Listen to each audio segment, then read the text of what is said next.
राधे राधे। बंधुओं, हम लोग संबंध बनाते हैं,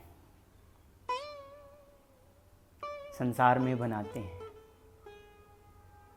और वो संबंध को प्रयास भी करते हैं कि वो चले, लेकिन फिर भी वो संबंध अंत तक कहाँ चल पाता है। कोई बीच में छोड़ के चला जाता है, तो किसी को हम बीच में छोड़ के चले जाते हैं। इसलिए यदि संबंध बनाना है तो ठाकुर जी से बनाइए, ईश्वर से बनाइए, क्योंकि आपके संबंधों को आप अपने हृदय से भगवान के साथ जो भी संबंध बनाएंगे, भगवान उस संबंध का निर्वहन अवश्य करेंगे। एक बड़ा ही प्यारा चरित्र है, आप लोग श्रवण करें। जनकपुरी, नेपाल, जहाँ पर किशोरी जानकी जी का प्राकट्य हुआ है। बंधुओं, वहीं पर एक विधवा ब्राह्मणी रहती थी। ब्राह्मण की पत्नी थी, विधवा थी, और उनका एक छोटा सा बालक था, 5-6 वर्ष का बालक था, जिसका नाम था प्रयागदास। वो दोनों अपने परिवार में बहुत प्रेम से रहते थे। श्रावण का महीना आया, श्रावणी पूर्णिमा आई, जिसको हम सभी रक्षाबंधन के त्यौहार के नाम से जानते हैं, जिसमें बहन कहीं भी हों, अपने भाई को आकर के उनके कलाई पर राखी बांध करके और अपना प्रेम दर्शाती। तो जिस गांव में वो रहते थे, जनकपुरी के समीप में, उस गांव में भी दूर दूर से बहन आ रही थी कि रक्षाबंधन 1-2 दिन में आने वाला है, तो हम अपने भाई को राखी बांधेंगे। जब ये दृश्य प्रयागदास जी ने देखा तो बालकपन था, छोटे से थे, तो माँ से जिद करने लगे कि माँ, क्या मेरी कोई बहन नहीं है? माँ, मुझे भी राखी बंधवानी है। छोटा सा बालक, सबको देखा तो उसके हृदय में भी इच्छा जागृत हुई। माँ ने कहा, बेटा देख, जब धन पास में होता है ना, तो अनेक संबंध बन जाते हैं, अनायास बन जाते हैं। जो कोई जानता नहीं है वो भी संबंध स्थापित कर लेता है। और लेकिन जब गरीबी आती है ना, तो अपने भी साथ छोड़ जाते हैं, अपने भी साथ छोड़ जाते हैं। फिर भी बालक जिद करने लगा, तो बालक की भावनाओं को रखने के लिए माँ ने कहा, बेटा तेरी एक बहन है। माँ, क्या नाम है उनका बताओ? माँ ने कहा, उस बहन का नाम है जानकी, सीता नाम है उनका। विवाह हो गया है, अयोध्या में रहती हैं, और तुम्हारे जो बहनोई हैं, तुम्हारे जो जीजाजी हैं, उनका नाम है श्री राम। जीजाजी का नाम है राम और बहन का नाम है तुम्हारे सीता। अब ये जिद करने लगे कि माँ, रक्षाबंधन का पर्व है, मैं भी जाऊंगा, अपनी बहन से राखी बंधवा के आऊंगा। माँ ने मना किया, बेटा वो बहुत बड़े लोग हैं, विवाह हो गया है, जिस परिवार में रहती है, तुम मत जाओ वहाँ पर, अभी तुम बालक हो, थोड़े बड़े हो जाओगे फिर जाना। लेकिन माने नहीं, जैसे तैसे मैया ने उनको रात्रि में शयन कराया। बंधुओं, प्रातः काल का समय हुआ है, ब्रह्म मुहूर्त में निद्रा खुली है, चैन नहीं पड़ रहा हृदय में। बहन से मिलने की जो इच्छा है हृदय में अत्यंत प्रबल है। प्रातः काल ब्रह्म मुहूर्त का समय, बाहर जब निकले हैं, मन में विचार आया, मैं अपनी बहन से मिलने जाऊंगा। तभी उन्होंने देखा बाहर माँ की एक साड़ी जो धुली हुई टंगी थी। उनके माँ के पास केवल 2 ही साड़ी थी बंधुओं, गरीब थी इसलिए 2 ही साड़ी थी, एक को धो देती थी तो दूसरे को पहन लेती थी। इस तरीके से अपना जीवन यापन करती थी। वो जो साड़ी थी कई जगहों से फटी हुई, उसको उन्होंने इकट्ठा किया, समेटा और हाथ में ले करके बोले, बहन का पता तो मुझे मालूम हो ही गया है, अयोध्या रहती है, तो चलता हूँ उससे मिल करके आऊँगा। अब प्रयागदास जी ब्रह्म मुहूर्त में घर से निकल पड़े बिना माँ को बताए और चलते जा रहे हैं। मन में यही इच्छा है बंधुओं कि अपनी बहन से मिलूंगा, प्रसन्न होऊंगा, पहली बार अपनी बहन को देखूंगा। निकल पड़े हैं घर से, चलते जा रहे हैं, चलते जा रहे हैं, चलते जा रहे हैं। बहुत दूर चलते चलते थक गए, जंगलों में चलते चलते। तो जब थक गए हैं, एक वृक्ष के नीचे वहीं पर बैठे हैं और थकान के कारण बंधुओं उनको निद्रा आ गई है। श्री राम जी को दया आई।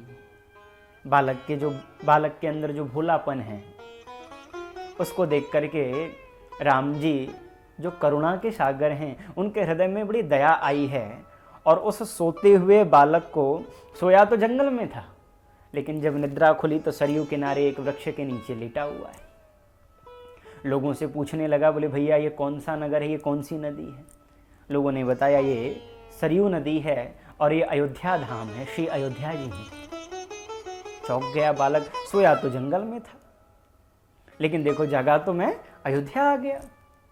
अब तो लोगों से पूछने लगा, भैया एक बात बताओ, हमारे जीजा जी यहाँ पर रहते हैं, क्या नाम है उनका? बोले श्री राम नाम है उनका। अच्छा, और मेरी बहन का नाम है सीता, मुझे उनसे मिलना है, जरा उनका पता बताओ मुझे। लोग कहने लगे, भैया सीताराम जी कोई व्यक्ति नहीं है, वो तो यहाँ के भगवान हैं और उनका कोई घर नहीं है, उनका मंदिर है, तुम चाहो तो वहाँ जा सकते हो। बोले नहीं नहीं, वो भगवान नहीं है, वो मेरे बहन और बहनोई हैं, मुझे उनसे मिलना है, बताओ। सुबह से लेके संध्या का समय हो गया बंधुओं, वो बालक ढूंढता रहा लेकिन कहीं उस पर भगवान नहीं मिले।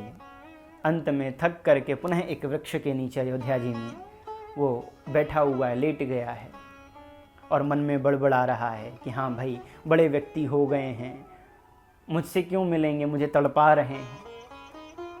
यही बड़बड़ाते बड़बड़ाते वो रात में सो गया। अर्धरात्रि का समय हुआ है बंधुओं और अर्धरात्रि के समय में एक प्रकाश पुंज वहां पर प्रकट हुआ है।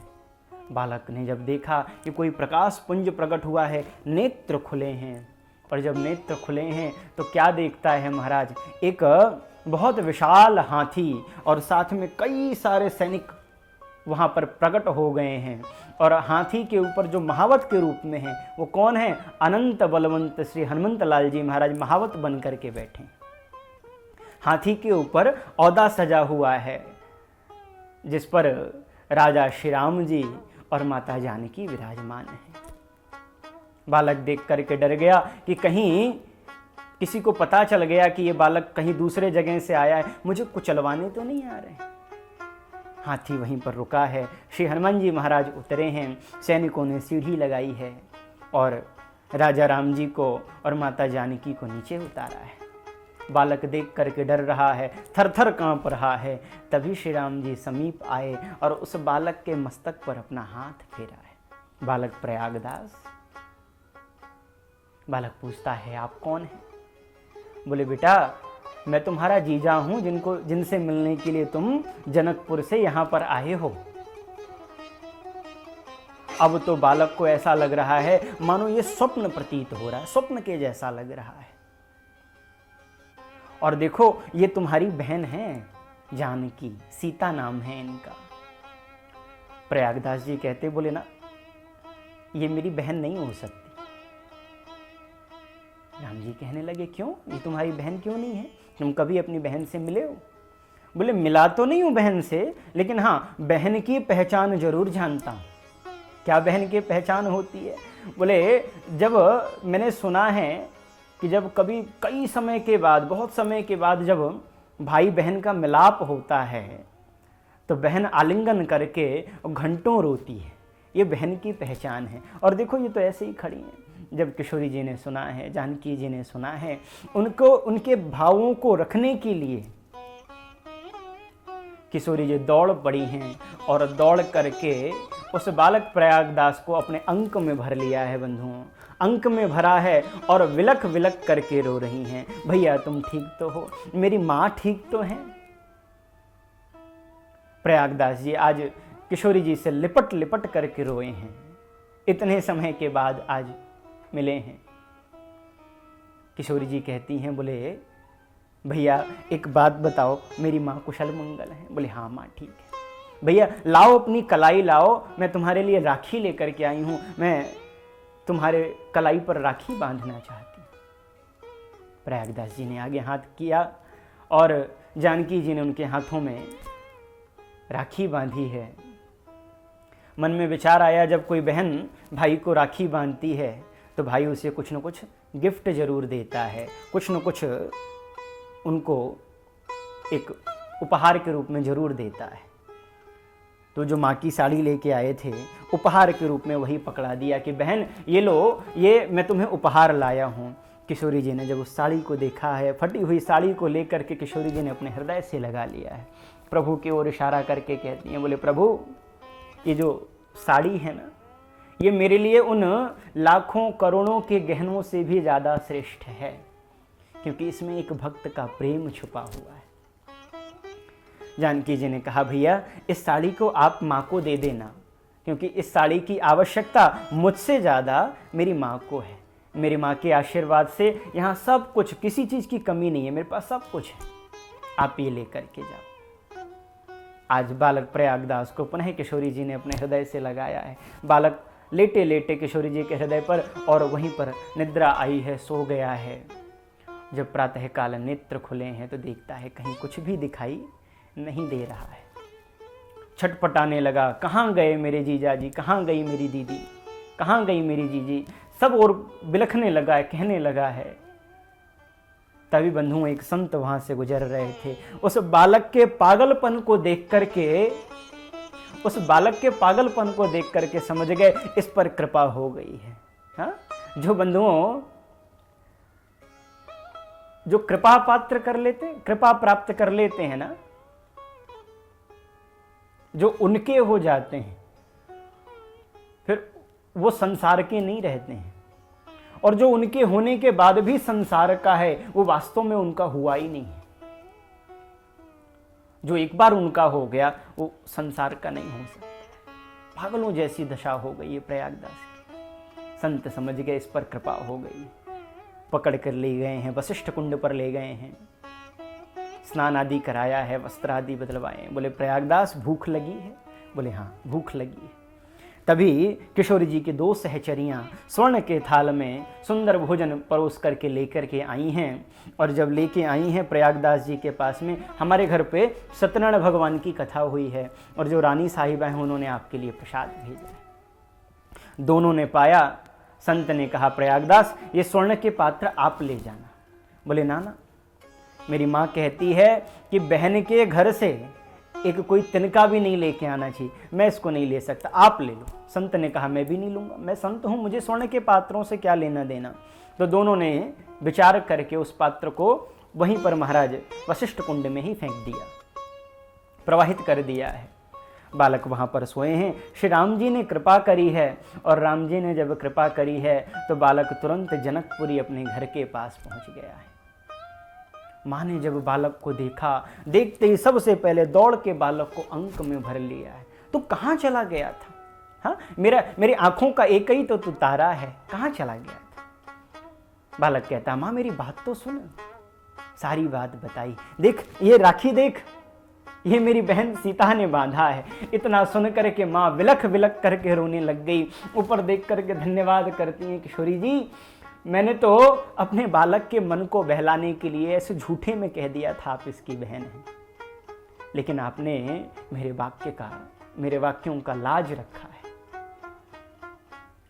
बंधुओं उसके बाद ये बहुत जिद करते रहे कई बार जाने की, लेकिन माँ ने इनको जाने नहीं दिया। कुछ समय पश्चात उनकी माँ का शरीर पूरा हुआ और पुनः वो अयोध्या जी आए। 15 वर्ष की अवस्था में अयोध्या जी में आए और संन्यास दीक्षा ली इन्होंने। तब इनका नाम हो गया महंत श्री प्रयागदास। और तब इन्हें पता चला है बंधु, 15 वर्ष की अवस्था में इनको पता चला कि सीताराम जी मेरे बहन बहनोई नहीं, भगवान हैं। मस्त रहते थे, उसी संबंध को स्थापित करके रहते थे। लोग इनको मामा प्रयागदास के नाम से जानते थे। मामा प्रयागदास कहते थे। एक दिन इनके जीवन की बहुत सारी घटनाएं हैं, लेकिन एक घटना को और सुनाऊंगा आपको। एक दिन कहीं कथा में श्रवण कर रहे थे और श्रवण करते करते इन्होंने सुना कि श्री राम जी को माता कैकेयी ने कहा, वचन लिया दशरथ जी से, और राम जी 14 वर्ष के लिए वनवास चले गए। जो इतनी कथा सुनी है बड़बड़ाने लग गए। सबसे जाकर के कहते, बोले बताओ झगड़ा किस घर में नहीं होता है, और झगड़ा होने का मतलब ये थोड़ी नहीं घर बार छोड़ करके चले जाओ। गुस्सा करने लगे, बोले बताओ ऐसा कौन करता है, झगड़ा हर घर में होता है लेकिन झगड़े का निवारण किया जाता है, ये तो ऐसा कौन करता है, घर छोड़ करके चले गए बताओ। लेकिन अपने गुस्से को शांत किया। उसके पश्चात महाराज उन्होंने कहा, अच्छा ठीक है वो चले गए हैं, कोई बात नहीं। सभी लोगों से कहते हैं, बोले भैया कुछ पैसे दे दो। क्यों चले गए, कि क्यों पैसे चाहिए आपको? बोले हमको पैसे इसलिए चाहिए कि मेरे बहन और बहनोई दोनों वन में चले गए हैं, वनवास करने के लिए चले गए हैं, वन में चले गए हैं, कुछ उनकी व्यवस्था तो करनी पड़ेगी ना, तो आप इसलिए मुझे कुछ पैसे दे दो, कुछ रुपए दे दो। सब लोग बड़े प्रेम से उनको पैसे दे देते, और उन्होंने पैसा इकट्ठा करके 3 पलंग बनवाए, 3 पनही तैयार की, 3 जूते तैयार किए, रजाई गद्दा तकिया सब तैयार किया, क्योंकि राम जी लक्ष्मण जी और सीता जी तीनों गए, तीनों के लिए प्रबंध किया। और उन तीनों को, उन पलंगों को और रजाई गद्दा तकिया सब अपने सर पर रख करके, और बंधुओं प्रयाग से चित्रकूट तक, व्यास जी से पूछे कहाँ पहुंचे हैं भगवान? अभी बोले चित्रकूट पहुंचे। सब सर पर रख करके और चित्रकूट पहुंच गए, और जाकर के खोजने लगे, बोले कहाँ हैं आप? सीता जी को दया आई, बोले प्रभु इनको दर्शन कराओ, इनको दर्शन दो। साक्षात प्रभु प्रकट हुए। प्रयागदास जी कहते हैं, बोले मेरे सामने आ जाओ, मैं आपको डांटूंगा नहीं, मैं आपको कुछ नहीं कहूंगा, आप मेरे सामने आ जाओ। भगवान आए हैं। आने के बाद में कहा है, जब उनकी ये दशा देखी है, बोले आप ये लो पलंग ले लो, इस पे सोया करना, पनही पहन के चलना, और जो भी व्यवस्था होगी मैं धीरे धीरे सब कर दूंगा। किशोरी जी को दया आ गई। किशोरी जी ने कहा, बोले प्रभु इनके ऊपर अब कृपा कर दीजिए। जानकी जी को बात को श्रवण करके श्री राम जी ने इनको दिव्य साकेत का दर्शन कराया, जहाँ पर हर प्रकार का आनंद ही आनंद है, कोई दुख नहीं है, सब भोग की सामग्रियाँ वहाँ पर स्थापित हैं। देख करके उनके नेत्र सजल हो गए। पुनः जब वो पृथ्वी पर आए हैं, चरणों में पड़ गए हैं, बोले भले ही सब कुछ आपके पास है, लेकिन इसका क्या करूं मैं? बोले इसको लेकर के जाओ, 14 वर्ष बाद आऊँगा तो इसका भी उपभोग मैं करूँगा। और फिर वो सब कुछ सर पर रख करके ले आए।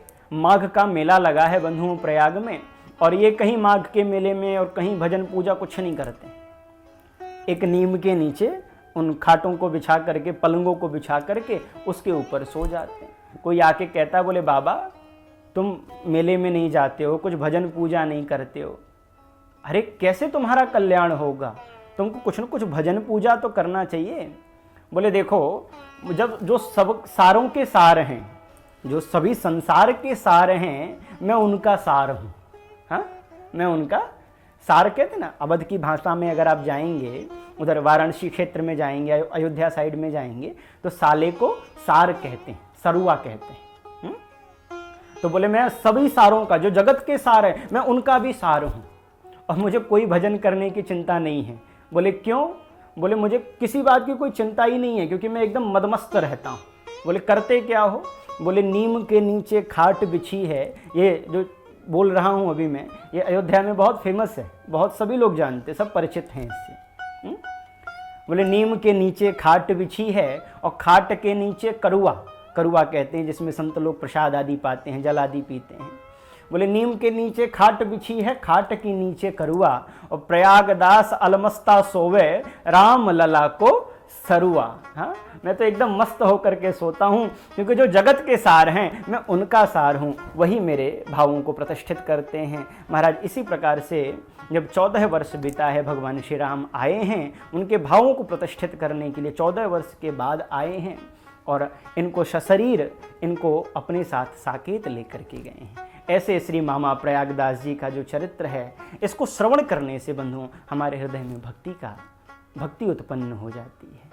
आप सभी भी ऐसे संतों के मार्ग पर चलते हुए भगवान का भजन करें, भगवान से संबंध स्थापित करें। राधे राधे।